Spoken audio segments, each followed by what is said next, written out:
कि एक रात बंद कमरे में विम्मी को धोखे से शराब पिलाकर विम्मी यानी कि वो बदनसीब एक्ट्रेस जिनके अपने ही सगे माँ बाप ने मार पीट कर और उनसे रिश्ता तोड़कर उन्हें घर से निकाल दिया। विम्मी यानी कि वो बदनसीब एक्ट्रेस जिनके अपने ही प्रेमी ने उनका ज़बरदस्त शोषण किया। विम्मी यानी कि वो बदनसीब एक्ट्रेस जिनके पति ने ही उनका रेप करवा दिया, वो भी असलियत में, फिल्म में नहीं। विम्मी यानी कि वो बदनसीब एक्ट्रेस जिनकी मौत पर उनका जनाजा उठाने के लिए उनका कोई अपना नहीं बल्कि म्यूनसिपालिटी के कुछ कर्मचारी मौजूद थे, जिन्होंने विम्मी की लाश को मार ढुलाई करने वाले एक ठेले पर रखा, शमशान घाट तक ले गए और वहीं विम्मी का अंतिम संस्कार कर दिया। विम्मी के जन्म की तारीख के बारे में कहीं कोई जानकारी नहीं मिलती, मगर ये जानकारी ज़रूर मिलती है कि विम्मी का जन्म जुलाई सन 1943 को पंजाब के जलंधर में हुआ।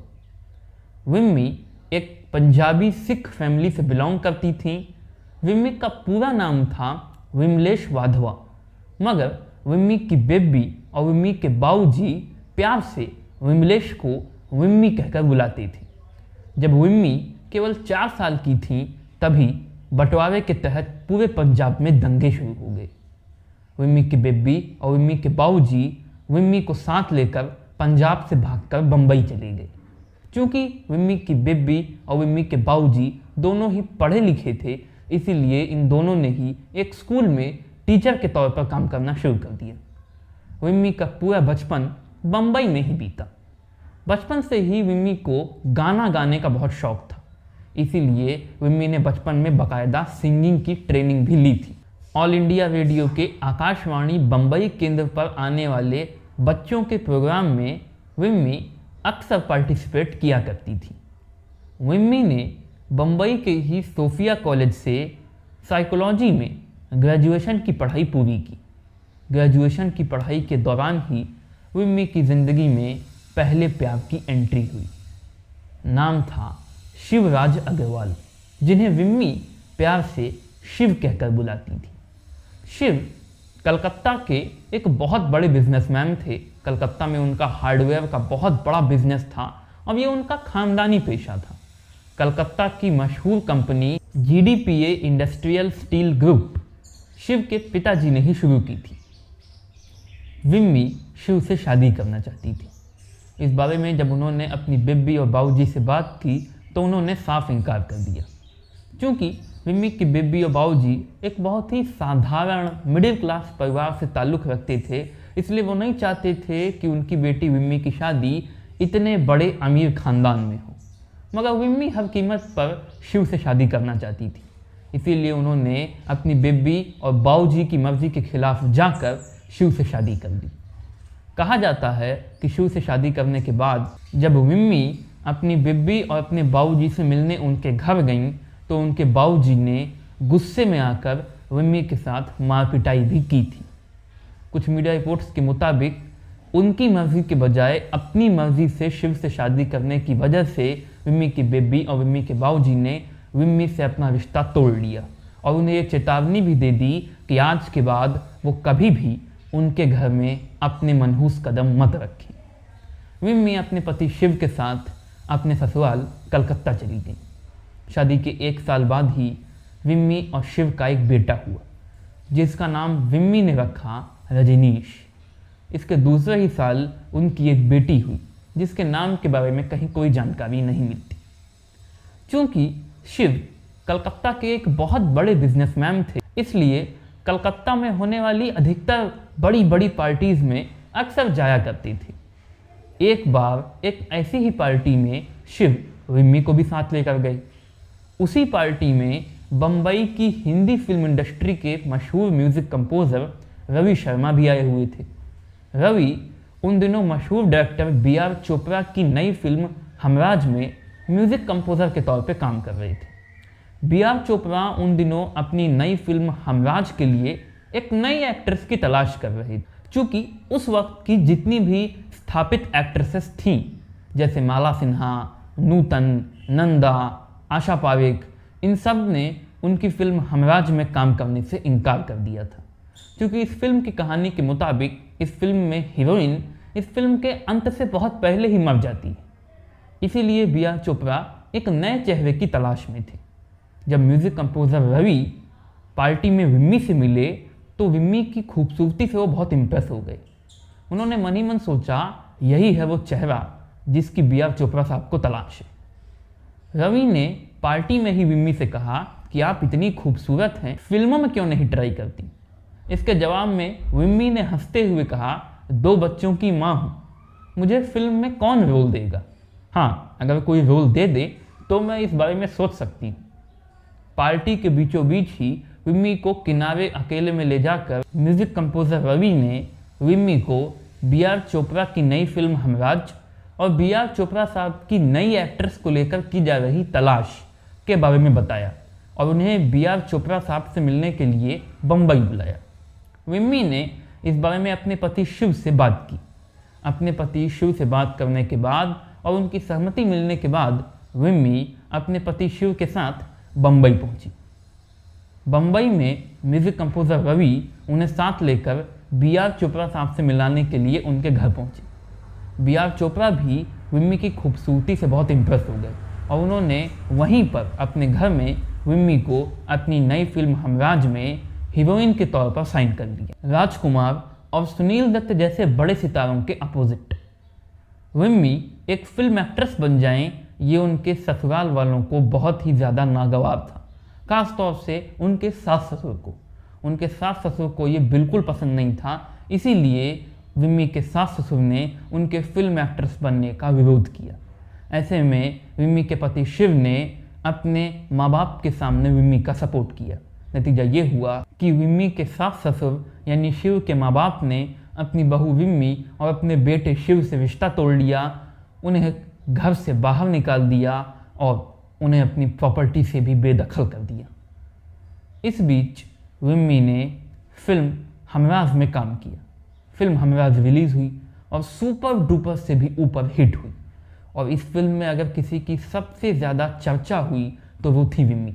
हर तरफ विम्मी की ही खूबसूरती के चर्चे थे।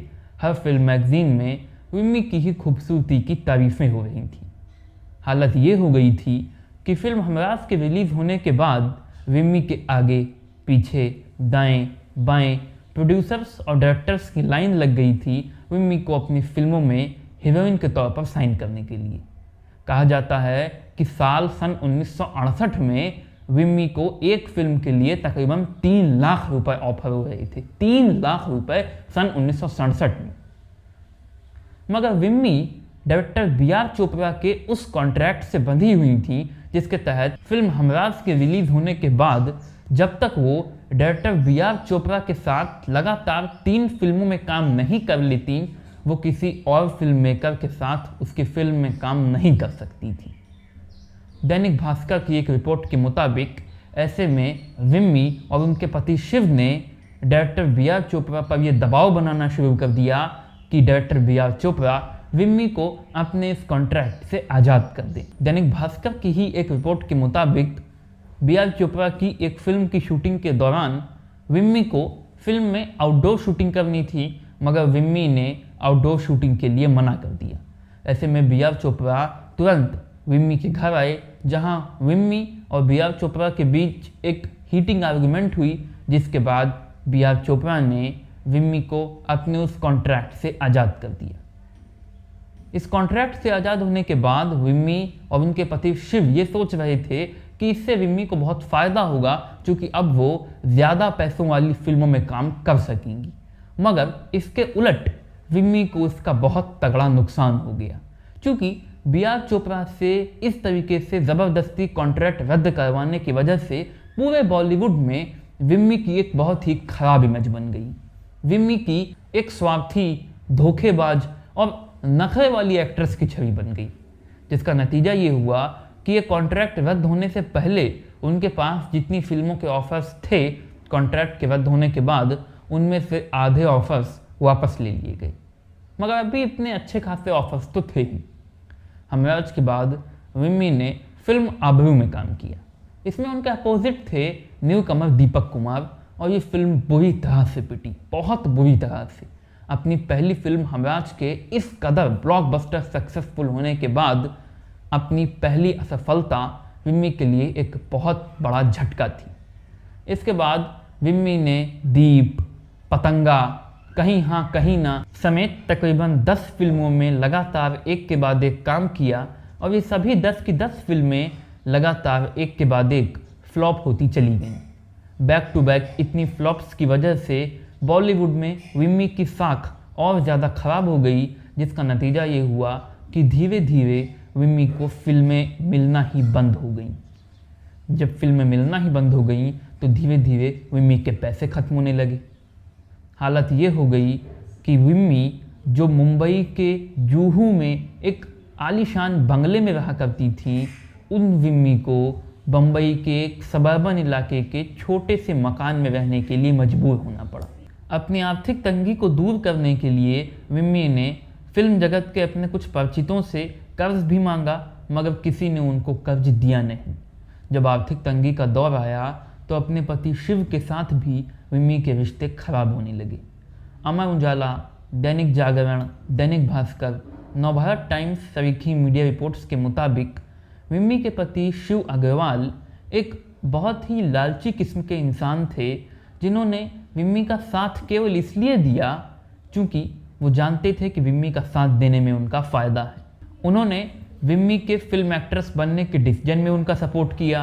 विम्मी के फिल्म एक्ट्रेस बनने पर वो कोलकाता में अपना बिजनेस छोड़कर बम्बई में विम्मी के साथ रहने के लिए चले आए। जब उनके पेरेंट्स ने उन्हें अपनी जायदाद से बेदखल कर दिया, तब भी उन्हें इसका कोई रंज ना हुआ, केवल इसलिए क्योंकि वो जानते थे कि अगर फिल्म एक्ट्रेस के तौर पर विम्मी का फिल्म कैरियर चल निकला तब पैसों की बारिश होगी। लेकिन अब जब विम्मी पैसे कमाने लायक ही नहीं रह गईं, तब विम्मी के साथ रहने में उनका कोई फ़ायदा नहीं था। इसीलिए शिव ने विम्मी के साथ मारपीट करना शुरू कर दिया, उनको प्रताड़ित करना शुरू कर दिया। नतीजा ये हुआ कि अपने पति शिव की प्रताड़ना से तंग आकर विम्मी ने अपने पति शिव को तलाक दे दिया। शिव यही तो चाहते थे। शिव विम्मी को उनके ही हाल पर बम्बई में छोड़कर वापस कलकत्ता आ गए। इस दौरान विम्मी की मुलाकात जॉली नाम के एक फिल्म ब्रोकर से हुई, जिसने उन्हें यह आश्वासन दिया कि वो उन्हें फिल्मों में काम दिलवाएगा। विम्मी अब जॉली के साथ उसके ही घर में रहने लगी। दैनिक भास्कर की एक रिपोर्ट के मुताबिक विम्मी को जॉली से प्यार भी होने लगा था, मगर जॉली की असलियत वैसी नहीं थी जैसी विम्मी ने सोच रखी थी। जॉली ने भी विम्मी के कमज़ोर हालातों का गलत फ़ायदा उठाना शुरू कर दिया। कहाँ तो यहाँ तक जाता है कि एक रात बंद कमरे में विम्मी को धोखे से शराब पिलाकर जॉली ने विम्मी का रेप कर दिया। ये विम्मी की ज़िंदगी की बहुत बड़ी दुर्घटना थी और इस दुर्घटना के लिए बहुत से लोग और ख़ास तौर से विम्मी के फैंस विम्मी के पति शिव को जिम्मेदार मानते हैं।